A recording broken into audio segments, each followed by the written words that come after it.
¿Qué tal, comunidad? Aquí es su abogado Rey Ibarra Maldonado. Ya empezamos.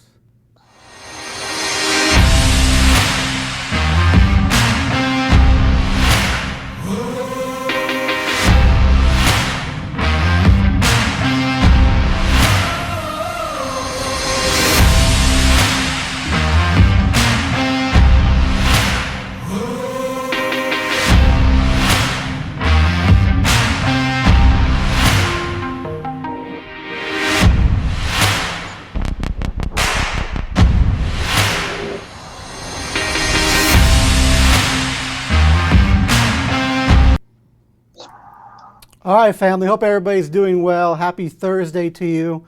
We are here with an awesome topic tonight. I know there's a lot going on.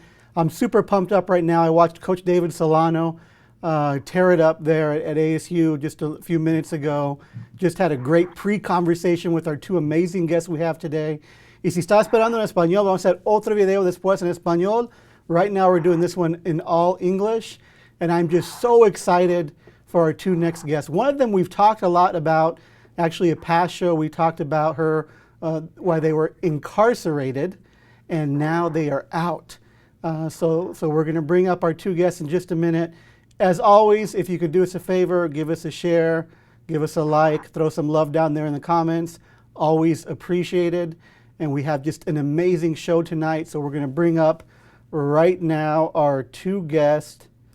We have with us here Sumaya Dawood and Sue Ratnam. Samaya and Sue, thanks so much for joining us. Hey, thanks for having us on. Thank you. Of course, of course. So if you don't know Samaya and Sue, you need to get to know them. Now, a lot of times you see attorneys, you see politicians, you see leaders of nonprofit orgs at the press conferences, doing the Facebook Lives, on the television. But what about the folks that are on the front line? What about the folks that are sitting there night after night going up against the hardcore white supremacists, going up against the militarized police? That's who we have here tonight, folks. Samaya and Sue, thank you so much for giving us your time and talking to us about the work y'all been putting in. Yeah, definitely. Thank you so much for having us on again. Thank you. Of course, of course. So Samaya, let's get started. Just give us a little bit of background. Who is Samaya? How'd you get involved in the work? Go for it. Yes, yes, my name is Samaya Dawood, and I'm actually, I was born and raised in Phoenix, and I've lived almost all of my life here. And I've actually been, gosh, it's been nearly 20 years actually that, like, when I went to my first protests and demonstrations, like, it's been almost 20 years. But I've been going out pretty consistently for over 6 years. And, one thing about me is it's like, I'm also a marginalized person. I'm somebody I'm a transgender woman. And I went through my gender transition 10 years ago. And, that really was a wake-up call to me, like, just seeing how the world is and how oppressive everything is. And, there's so much oppression all around happening to so many people: Black people, Indigenous people, migrants, trans, queer, incarcerated folks, people who are homeless. And these struggles are all very interconnected. And it's critically important that we all stand up against this oppression and stand together for liberation. So that's just a little bit about myself. I also converted to Islam a little over 7 years ago. So that's, been part of my spiritual journey. Awesome. Thank you so much, Samaya. And how about Sue? Yes. Does Sue want to break it down a little bit, who Sue is, how Sue got involved? Go for it, Sue. And hashtag free Sue is now freed. That's awesome. Yeah, so I am free now, and thank you to everyone that might be listening that shared those posts or shared anything related to the really just political persecution of activists happening in Phoenix right now. But hi, I'm Sue Ratnam, and I I've been involved in like various forms of civil rights activism for a number of years now, in the DC area and here in Phoenix. I'm originally based out of the DC area, and I first moved here a couple years ago. But I, as a person that is marginalized myself, I'm non-binary and I'm a person of color, and I'm impacted by a lot of Definitely. the oppressive policies in place. Gotcha. It's important to. Um, 100%.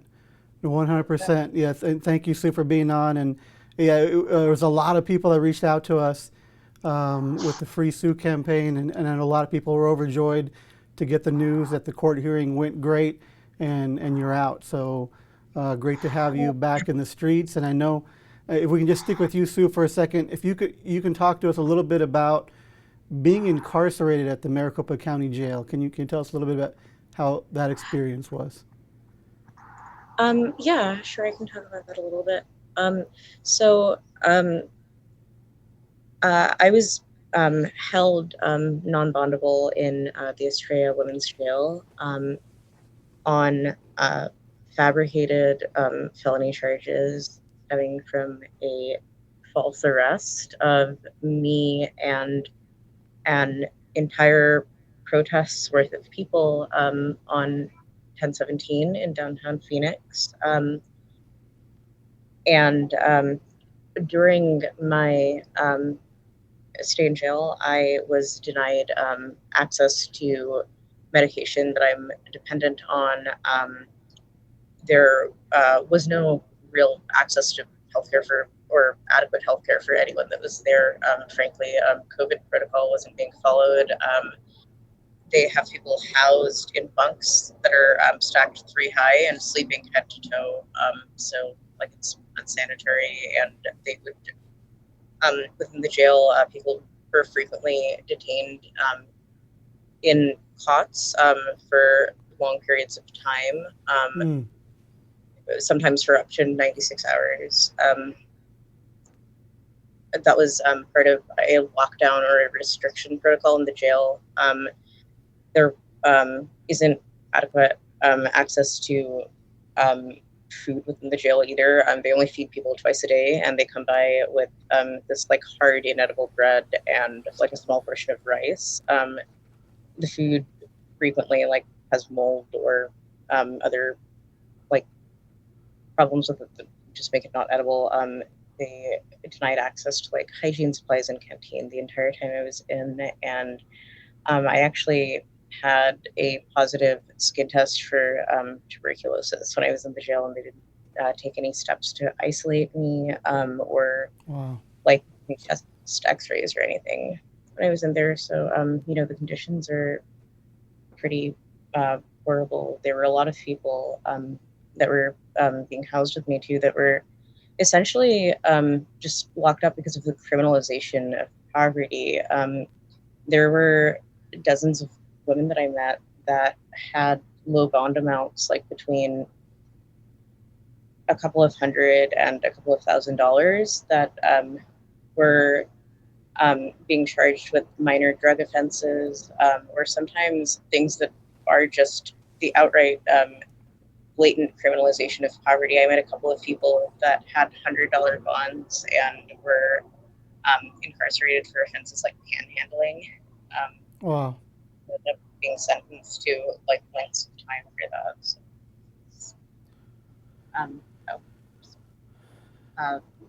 the conditions are pretty horrible.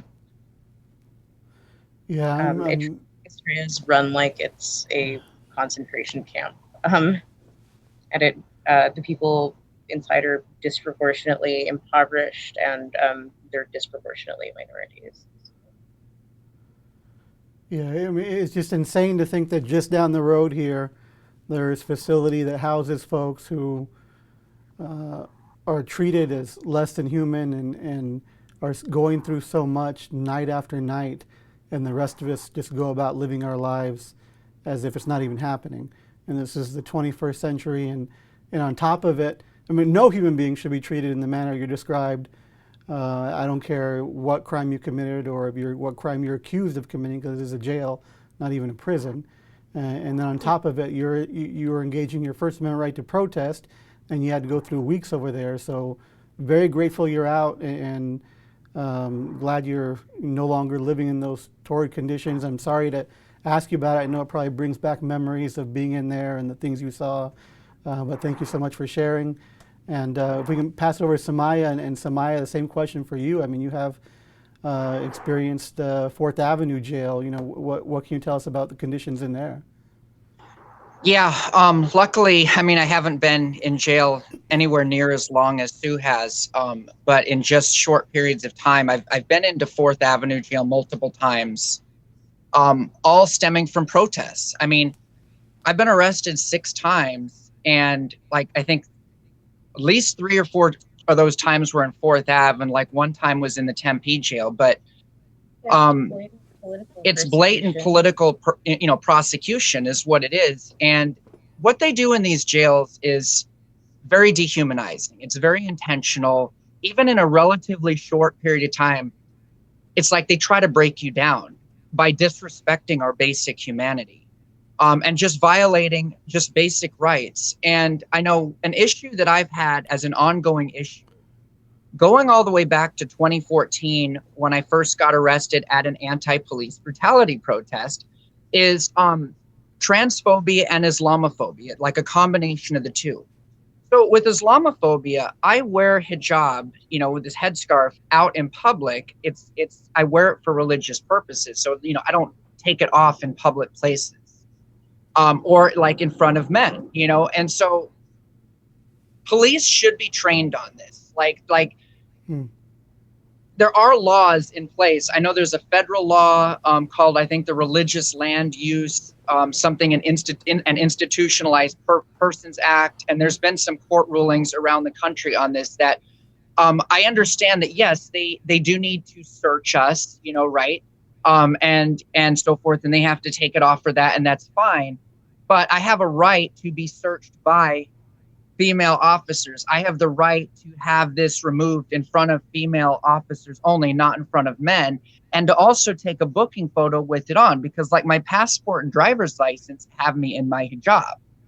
Mm-hmm. And what they do is every single time this is an issue where they try to forcibly take it off, like in 2014, they just took it off, like they forcibly took it off. And I keep having to get lawyers each time I get arrested to try to straighten it out. Like the last several, like all the other times I've been able to keep it on. But the last 2 times they've punished me by saying, if you don't take it off for the booking photo, we're going to keep you here longer. And so the last 2 times, which was, and just to give everybody some context here, I was arrested also on October 17th. And I was also arrested on the first night of curfew back in May when they implemented the curfew. And both of these times, even after the judge ordered me released on my own recognizance, they said, well, if you're not going to take that off for the booking photo, we're not going to let you out. During curfew, they threatened to have a court order compel me to remove it. And if I still refused, I would get additionally charged. Lawyers got through to them and they let me keep it on. But they kept, trying to threaten me in that way. Well, this last time, what they did was, and this is another thing I want to tie into, is they're very dehumanizing for people that are trans, not just towards me, but other people that have been arrested with me who are trans. They just intentionally misgender. They ask us about like our bodies, like our sexual organs and things like that. And like the first few times they put me in isolation because I was trans. The very first time they tried to put me with the men, and it's just very traumatizing to have to keep explaining this stuff. Mm-hmm. Well, finally, the first time of curfew, they put me with women as they're supposed to, and they did this last time as well. But this last time from 10/17, when they took me to the fingerprinting room, and then asked me again if I would take my hijab off for the booking photo. And I said no. I said, I have a right to keep it on for the booking photos, and I'd like to contact a lawyer about this. As retaliation, they immediately said, and there were 2 other people with me that had witnessed this, 2 other people that were also arrested that witnessed this, that they said, okay, well, then you're going into isolation. So the mere fact that I exercised my right to keep my hijab on for the booking photo, they decided to isolate me. So they took me away from the cell of women that I was in, put me in isolation, and then they said, well, we're not going to allow you to go to court. And they kept making excuses because they said I refused to be searched. I'm like, no, I was already searched. Don't you have logs of this stuff? And they just like, they would. So I actually had court, the initial, it's like the IA, I think it's, I don't know what it stands for, initial appearance court. I was never in the court. And so they just threw the like paper with my release conditions through the door after court. And like, I didn't even know what was going on. And so, and they kept trying to like keep me, hold me longer. And, you know, it's just, it's a very traumatizing experience because like the first time this happened during the first night of curfew, most people got out within like 24 to 28 hours. I got out in 38 hours. They held me 10 hours longer just because I exercised my religious rights. This last time, most people, except for Sue, you know, got out at 2:30 that afternoon, the next day after we got arrested, but I didn't get out until 8:30 that night, you know? And so they're doing this just to like, and it's very traumatizing. Like, you know, and not everybody understands, you know, people that are not necessarily spiritual people or religious or whatever, not everybody necessarily understands this, but it's like, I feel like, I mean, I don't feel, you know, it's my religious right to keep this on in public or in front of men, and like they don't want to respect that, and they know what the law and policy is. I believe they deliberately do this to dehumanize. I think. Right. And I don't want to take up too much time. I just want to say though, also with the transphobia, I mean, like, it's like, okay, they are starting to house me with women, except when they take me out of, you know, put me in isolation, like I said, for retaliatory purposes. But I'm always being asked about my genitals when I'm arrested. I'm always being misgendered, and I'm having men try to search me. Like even on 10/17, at the scene of arrest, before I was put into jail, male police officers, Phoenix police officers, stood me up, and like there was a male cop that was actually grabbing my breasts, and I loudly said, I don't want male officers touching me. Yeah, I don't want male officers touching my chest. And like, and I'm like, I want to be searched by female officers. I mean, this is an ongoing issue. It's very dehumanizing. Another thing I want to point out, it's not just being trans or Muslim. It's very misogynistic also, because like in the jail, like it's for women, like as soon as we're in the jail, they make us take a urine sample. And so we're all in this cell, and yet while women are trying to use the bathroom to give this sample, I'm seeing male officers leaning up against the glass, constantly looking in, and I happen to be pretty tall. And so like I was one of the people trying to like stand there to block the view so that other women could like do their urine test in private without, and I mean, and this is not just one time. I mean, this is an ongoing issue. They don't respect anybody's privacy. No, so, I hear what you're saying, and folks are throwing some support here from you. Yesenia's saying they absolutely should, talking about how the sheriff's office should show you greater respect and comply with the law, right? And it's just something we need to remind everybody that's watching. The sheriff's office we're talking about here is led by a Democrat. And statewide, besides the president, he was a Democrat that got the most amount of votes for sure here in the county of Maricopa. And he continues the legacy of Joe Arpaio of violating human rights, of disregarding the law.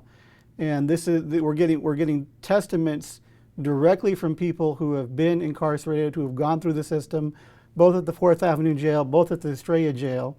And this Democrat that was supposed to come in and change things and make things better, we're seeing the same horrible, atrocious human rights violations that we saw underneath the regime of Arpaio. And yeah, and Adriana also says it's so dehumanizing. I'm sorry you had to go through that. So I appreciate, and again, as I told Sue earlier, in the work I do, I know to relive and retell trauma is itself trauma again.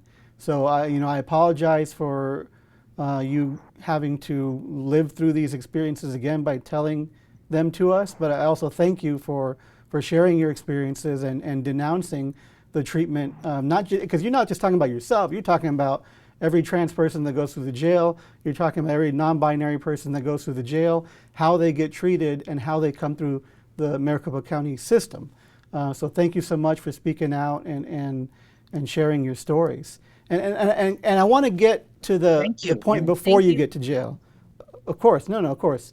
I want to get to the point before you get to jail. Why is it so important, frontline resistance? Why do you take to the streets out there, and Sue or Sumaya, whoever wants to take it first, but why is frontline resistance important here in the America we live in today? I mean, it's an immediately visible way to demand change and denounce these human rights violations as they're occurring. It's part of frontline resistance is part of a more comprehensive set of direct actions that can be taken to address these issues as they occur. So, it's not enough to just denounce the existence of the Estrella jail or of Fourth Avenue. It's not enough to just denounce politicians as they commit these human rights violations. We have to provide visible resistance to the way that they're treating people. I think it's important to do. Samaya. I absolutely agree. Importance of action. So, I know, a very popular way. I mean, I talk about this topic a lot, and a lot of times people focus on elections, right? Especially when one's coming up, and we obviously just had one. And I'm not saying elections aren't important. I'm not saying people shouldn't vote and so forth, but it's not the only way. And I just personally don't necessarily think it's necessarily the best way to make systemic change, because, people are going to vote every 2 to 4 years, depending on what the election is. And sometimes within our system, they're kind of just, our system is set up such that people are often voting against the person that they want out of office, right? Not for somebody that they think is actually going to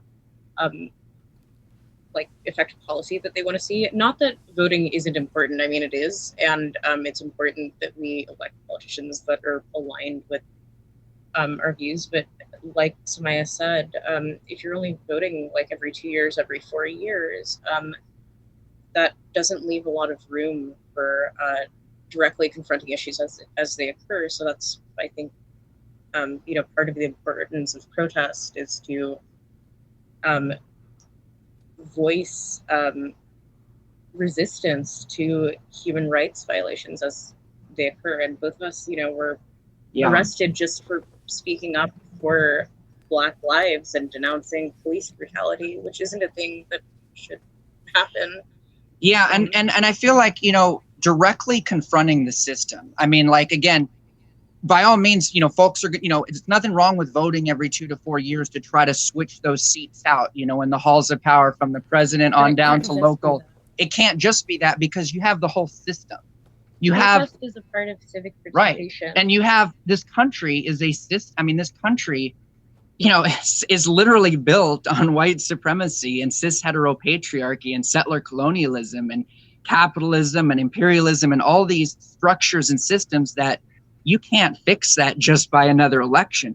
But when people take direct action and directly confront the perpetrators in power that are, not just trying to vote them out, not just waiting, but actually having a physical and visible presence, it's a direct confrontation basically to not just people in power, but the whole system in power.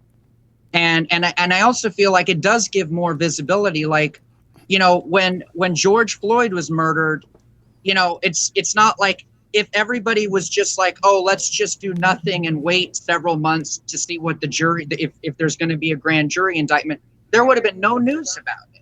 But when you have thousands and later millions of people in the streets, they can't ignore it. The government, the perpetrators cannot ignore it. When you got thousands to millions, or even just anybody, when you have people pouring into the streets, it sends a very clear message that we're not gonna take this anymore. This needs to change. It needs to change now, and we're not gonna tolerate this anymore. That's how I feel. That's why I'm very frontline and direct action. Is it's like, no, this needs to stop now. There you go. There you go. Sue and Samaya speaking the truth, ladies and gentlemen. And coming from a personal perspective here, we've spent so much time the past couple of months saying Biden, Biden, Biden, not Trump, not Trump, not Trump. And sometimes we lose that bigger perspective that Sue and Samaya are providing us tonight about the need to continue to be in the streets, the need to confront racism, the need to confront police brutality, the need to confront white supremacy. And that's another topic I wanted to talk about. I heard some people saying, you know what, these white supremacists that are out there, we just need to ignore them. How about we just, we stick to our own side, we be happy, and ignore the white supremacists? Do y'all think we should just ignore the white supremacists? No, if we ignore them, it just empowers them to continue what they're doing, to continue a pattern of behavior that impacts minorities. Like that gives them room to continue what they're doing. What do you think, Sumaya? Yeah, I feel the same way, that it's like, yeah, I understand there's obviously like times and places to pick your battles, but the fact is if ignoring hate and bigotry made it go away, it would have been gone a long time ago. Hate and bigotry to continue. Yeah, and the thing is I don't believe that these people should be allowed space to spew their hate and bigotry unchallenged. It's like, okay, they always try to package their hate rallies as free speech rallies. And it's like, okay, they're going to spew their hate, but then there's going to be as many of us as possible coming out and saying, okay, we're not, we don't have to ignore it. It's not free speech. It's not free speech. It's hate speech. And this is another thing too, is it's not just free speech. They make public death threats, on social media, like publicly, where anybody can screenshot them and so forth. People even report these threats to the police departments that they, wherever their Facebook page or whatever is based in, they report it to Facebook, they report it to Twitter, some people again report it to the cops and stuff. Nothing is done. And then they show up to these rallies. They organize these hate rallies where they're bringing rifles and shotguns. I've seen, like in Gilbert, one was wearing a red shirt with a swastika on it. People bringing Confederate flags. They'll say that, they'll show up and see that we're Black Lives Matter protesters, and they'll say to our faces that they think Black lives don't matter. They'll advocate for violence against minorities to our faces. They'll make threats to people. The police never intervene there or do anything to deal with them. I recall in clear detail a couple of months ago, and this was outside of 4th Avenue, actually, but I saw armed white supremacists actually take a drink and dump it on a cop's head. The cop didn't flinch or move or do anything to intervene or arrest them. Wow. And continued intimidating Black Lives Matter protesters that were standing near the jail. So there's disparate treatment too.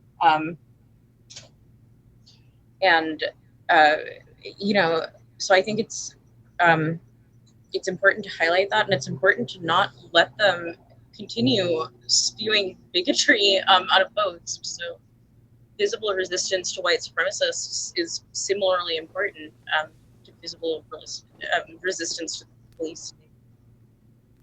Yeah, I didn't mean to go back to that, but yeah, no, I agree. It can't be ignored, because ignoring it, walking away from it, allows it to fester and grow and get further out of control. And they feel entitled and emboldened. The more they can take up space and spew not only the hate, but even the threats and actual physical acts of violence, it just keeps getting worse. And not only have I seen these hate groups and just various racist, bigoted individuals in these crowds actually assault people, I mean, they've even assaulted me several times over the years, even in front of police, and like police don't do anything. And this, I have a scar actually on my wrist, just a little one, but it was like from 2 years ago in Mesa, where like one of them, it was one of them with like a "Make America Great Again" hat on, just slammed several people to the ground and attacked me as well and slammed me to the ground. And the cops, Mesa PD, was just standing there. They didn't do anything.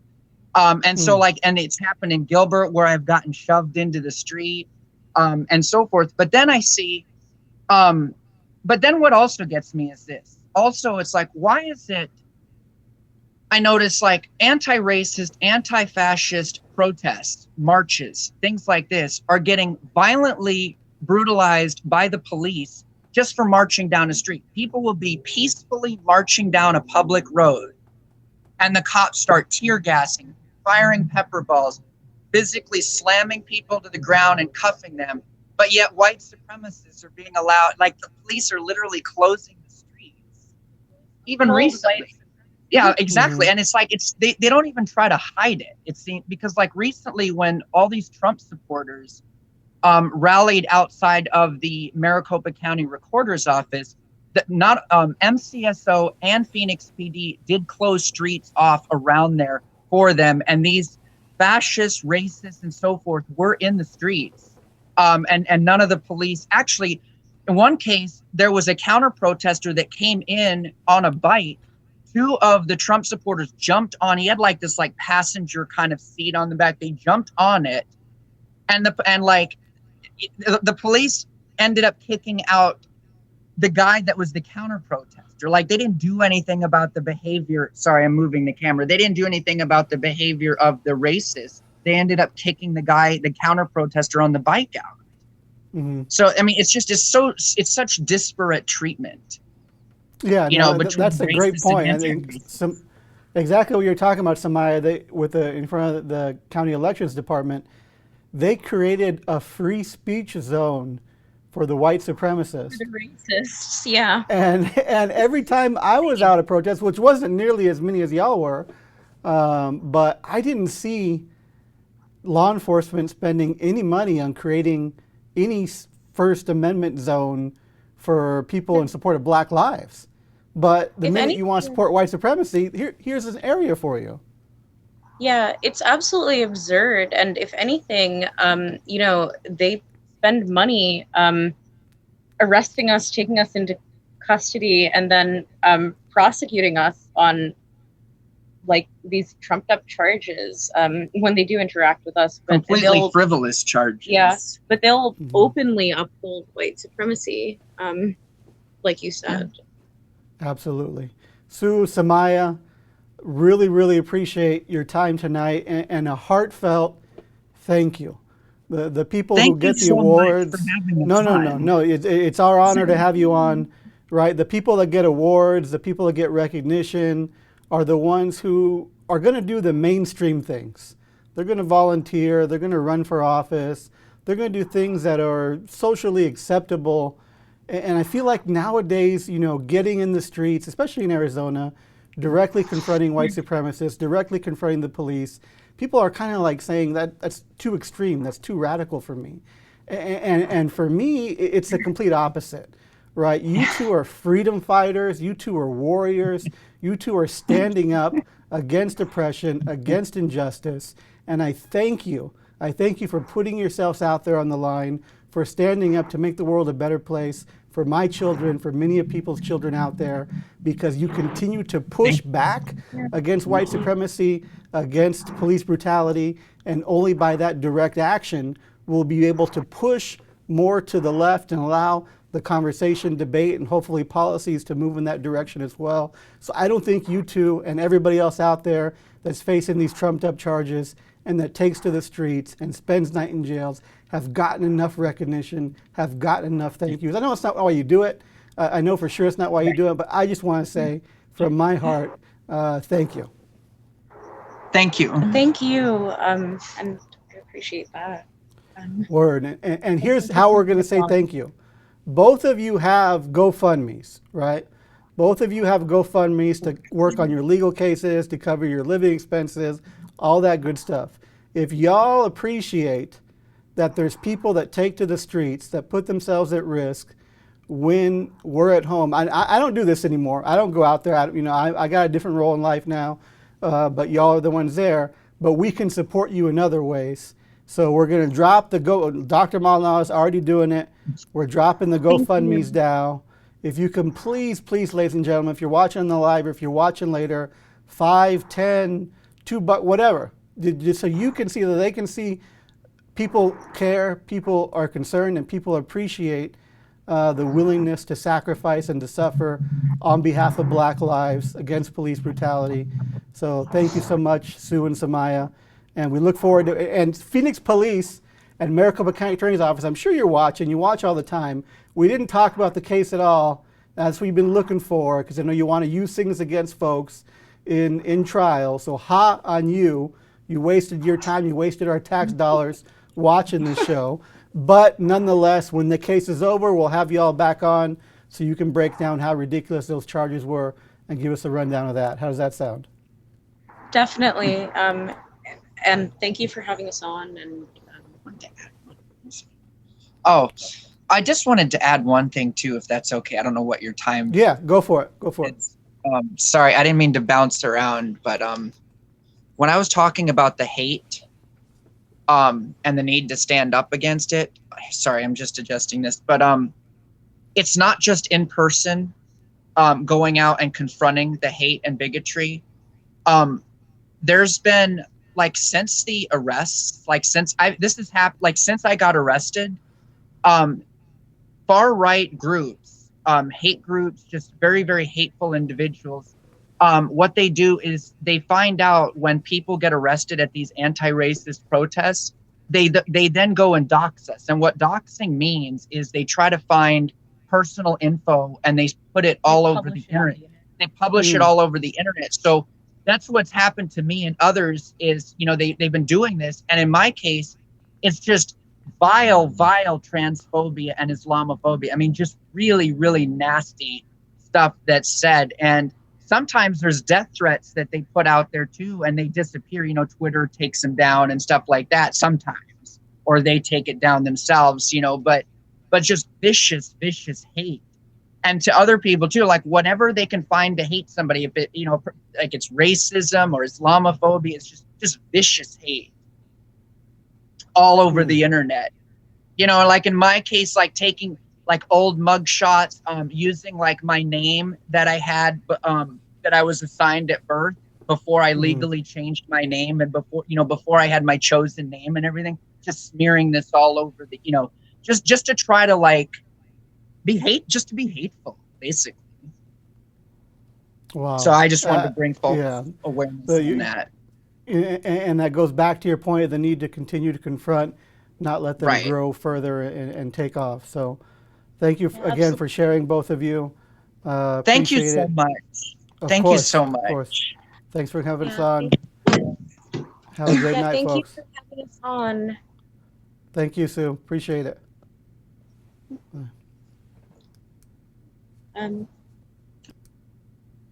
So that's it, ladies and gentlemen. Sue and Samaya, amazing work that they've been doing, amazing time that they put in. And I just want to wrap it up by kind of taking it back, little war stories, right? And Dr. Maldonado says, horrific, thank you for your bravery, absolutely, to Sue and Samaya. And back when I was a youngster, back in my days, right, there were these people called the Minutemen. There were these people called vigilantes. And they went down to Douglas, Arizona, the most beautiful town in the United States of America, and they were hunting for immigrants. Probably the same people that are at these Trump rallies, probably the same people, their relatives, right? And at the time, a lot of people said, let's just ignore them. Let's just let them do their thing. They're crazies.